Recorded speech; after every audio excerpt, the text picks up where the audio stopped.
الله لا إله إلا هو الحي القيوم لا تأخذه سنة ولا نوم له ما في السماوات وما في الأرض من ذا الذي يشفع عنده إلا بإذنه يعلم ما بين أيديهم وما خلفهم ولا يحيطون بشيء من علمه إلا بما شاء وسع كرسيه السماوات والأرض ولا يؤوده حفظهما وهو العلي العظيم بسم الله الرحمن الرحيم إن الحمد لله نحمده ونستعينه ونستهديه ونعوذ بالله من شرور أنفسنا ومن سيئات أعمالنا من يهده الله فلا مضل له ومن يضلل فلا هادي له أشهد أن لا إله إلا الله وحده لا شريك له وأشهد أن محمدا عبده ورسوله لا نبي بعده اللهم إنا نسألك علما نافعا ورزقا طيبا وعملا متقبلا. Lanjut kepada kajian zikir yang dapat mengusir syaitan. Halaman 83 sekarang, larangan tergesa-gesa dan perintah untuk pelan-pelan. Imam At-Tirmidzi dan Ibnu Sunni meriwayatkan dari Nabi Muhammad SAW, nyambung sanadnya ke sana, beliau bersabda, "At-ta'anni minallahi wal 'ajalatu minasyaitan." Pelan-pelan itu dari Allah. Itu ta'anni di sini tidak tergesa-gesa dan berpikir dulu sebelum melakukan sesuatu. Sedangkan al-ajalah, tergesa-gesa, itu ada dari syaitan. Jadi al-ajalah itu minasyaitan, dan itu telah dibuktikan oleh iblis sendiri. Telah terlihat ceritanya bagaimana iblis menghakimi sesuai dengan ketergesaan nalarnya dia, bahwasanya Allah menciptakannya dari api sedangkan Adam diciptakan dari tanah, dan pasti api lebih mulia daripada tanah. Itu juga merupakan bentuk al-ajalah, ketergesaan dalam berpikir dan dalam memutuskan atau menyimpulkan sesuatu. Jadi kalau misalnya kita kadang menyimpulkan sesuatu dan tergesa-gesa, nah itu berarti memang dari syaitan. Tapi kalau misalnya kita berpikir terlebih dahulu matang-matang, maka Allah Ta'ala akan memberikan petunjuk. Ya. Kemudian yang anjuran menahan dari menguap sebisa mungkin.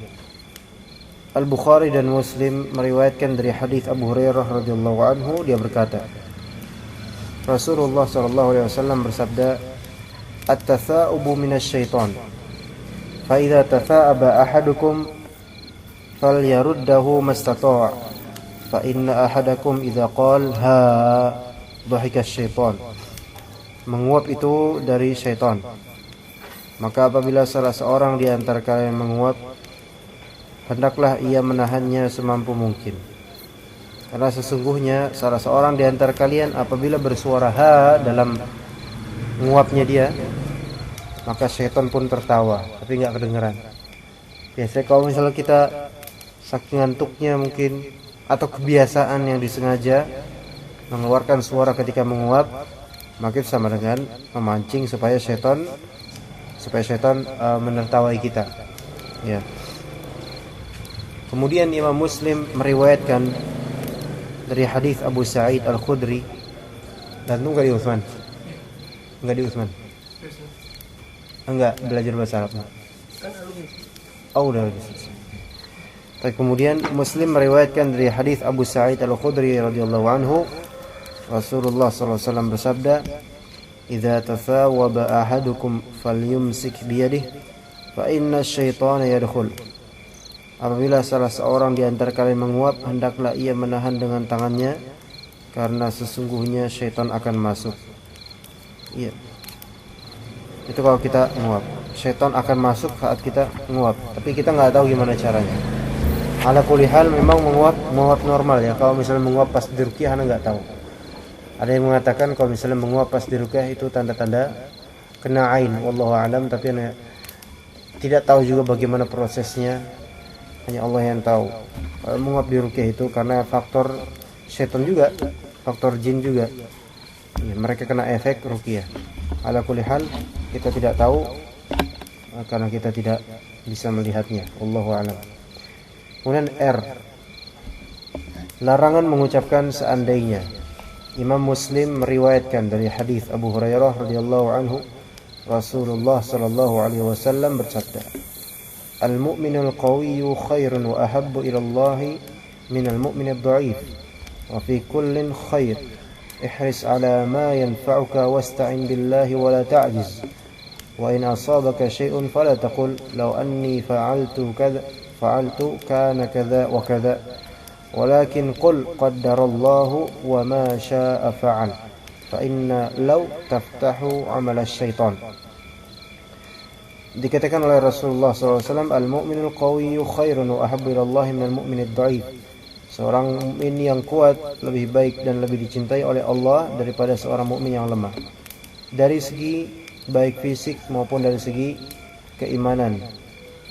Ya, lebih baik dari segi fisik, lebih itu apa? Kalau misalnya lebih kuat dari segi fisik, maka bisa lebih baik dan lebih dicintai oleh Allah Ta'ala selama kekuatannya itu digunakan untuk kebaikan. Wa fi kullin khair, namun pada setiap keduanya ada kebaikan. Ihris 'ala ma yanfa'uk. Di sini tamaklah, di sini ihris, tamaklah 'ala ma yanfa'uk, terhadap sesuatu yang memberikan manfaat kepadamu. Wasta'in billahi wa la ta'jiz. Serta ista'in billah, mohonlah pertolongan kepada Allah, wa la ta'jiz, dan janganlah kamu lemah. Wa in asabaka syai' fala taqul, kalau misalnya kamu tertimpa suatu musibah, maka janganlah kamu mengucapkan law anni fa'altu kana kadza wa kadza. Jangan ucapkan seandainya aku melakukan ini maka akan begini begitu. Ini kalau lafal law ini dilarang mengucapkannya, seandainya ya. Jika seandainya gitu.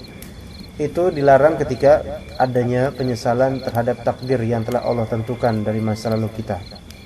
Adapun kalau sekadar pengabaran tanpa adanya hasrah, tanpa adanya penyesalan, maka tidak masalah insyaallah. Iya. Tapi ini maksudnya mengucapkan seandainya dengan adanya sedikit, meski sedikit rasa penyesalan terhadap takdir yang telah berlalu. Tetapi katakanlah, walakin qul, katakanlah qaddarallahu wa ma syaa'a fa'al. Ya, qaddarallahu, ya, lafal kayak gitu. Qaddarallahu, ya, dengan ada tasydid untuk dal. Qaddarallahu wa ma syaa'a fa'al, kayak gitu. Jadi bacanya juga harus benar sebenarnya. Jangan kita tasdidkan kemudian roknya kita dhammahkan. Banyak yang kayak gitu teman-teman. Qaddarullah, enggak bisa itu. Apa itu artinya? Kalau qaddar di sini apa, isim atau fi'il? Kemudian Allah di sini kan isim mudhaf jadinya qaddarullahi, enggak bisa. Jadi yang benar qaddarallahu, ya, wa ma syafa'al. Atau boleh bisa qadarullah, maksudnya qadarullahi, dengan maksud hadza qadarullahi, gitu loh. Tapi kalau dihadiskan pakainya, jadi ada dua versi, boleh dua versi, qadarullah atau qadarullah. Kalau qadarullah itu salah, nggak ada artinya itu malah. Jadi harus benar ini. Qaddarallah, kalau misalnya pakai tasdid, qaddarallahu wa ma syafa'al. Kalau enggak pakai tasdid, pakai kemudian didomahkan roknya, qadarullahi, ya, wa ma syafa'al. Ya. Maksudnya qadarullah di sini hadza qadarullah. Gitu ya. Tapi kalau sesuai dengan yang di sini qaddarallah. Apa artinya qaddarallahu wa ma syafa'al? Allah telah mentakdirkan. Ya, kalau misalnya qaddarallah, Allah telah mentakdirkan. fi'il madhi, ya kan? Allah di sini lafal jalalah Allah fa'il. Wa ma syaa fa'al. Dan dia berbuat apa yang dia kehendaki. Jadi ma syaa ini maf'ul muqaddam. Fa'ala fi'il madhi, yaitu dia telah melakukan apa yang dia inginkan, dia kehendaki. Kecuali kalau misalnya kita membaca misalnya qadarullah, kalau teruskan berarti qadarullahi wa ma syafa'al gitu. Fa inna law taftahu amal syaitan, sesungguhnya law lafal ucapan seandainya itu taftahu amal syaitan, membuka amalan syaitan atau membuka pintu syaitan. Nanti bakal kalau kita ngomong coba antum datang dari tadi. Kalau misalnya di sana tidak ada penggugatan terhadap takdir nggak masalah.